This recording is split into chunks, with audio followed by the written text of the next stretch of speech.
Man like Cardinal George Pell, you know, aka Sir Noncelot, the third most senior don at the Vatican, has been charged with multiple historical sexual assaults. I don't care who you are, if you've been accused of doing the same shit for over 50 years, you're guilty as fuck. Fuck a trial, your ass is going straight to jail. I saved the jury the train fare. Historical, you know.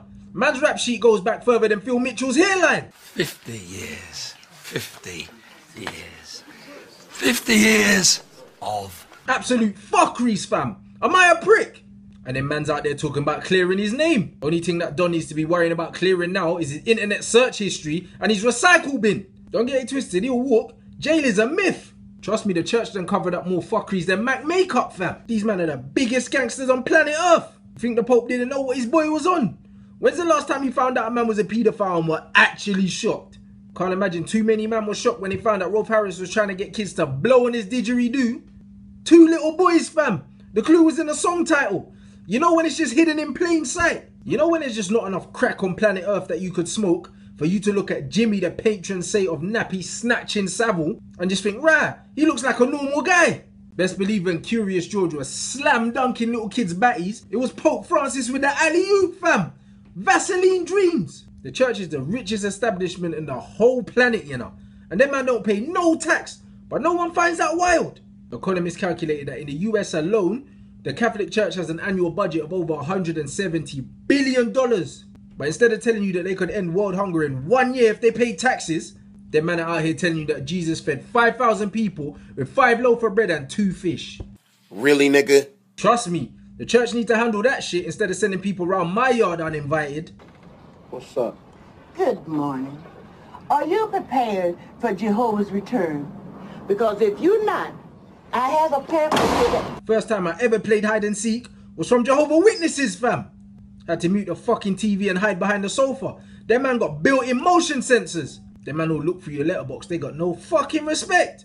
You know the amount of preachers on road? And I ain't never popped out to buy a loaf of bread and come back with a Jesus in my bag for life. And what about Jersey, fam? I can see Muslims now relieved the media gave them man a few days off. It's been peak for them. They've been under more pressure than Boris Johnson's belt buckle. A house of horrors, aka the Cockwood School of Noncery. Priests and nuns abusing and covering up abuse of little kids. And patron saint Jimmy Savile was on the guest list. And when these kids complained of the abuse, they had their mouths washed out with soap and were locked in cupboards. People out there screaming for the building to be burnt down, but ain't no one blaming Christianity. Funny that. Couple terrorist attacks and Tommy Robinson's on TV with his Sports Direct haircut waving the Quran about. Apparently Islam ain't compatible with the Western way of living. But this is. Where's this prick now? I'd love for that guy to explain to me right now why the Pope's brethren's running around with his willy smelling like talcum powder and baby wipes.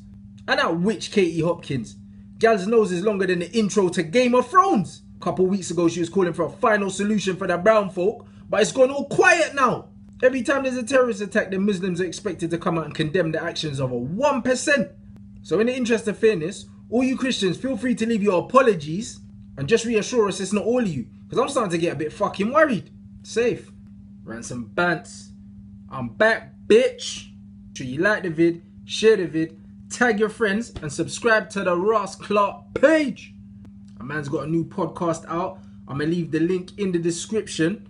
Add the Snap, add the Insta, add the Twitter, all of that, all of that, all of that.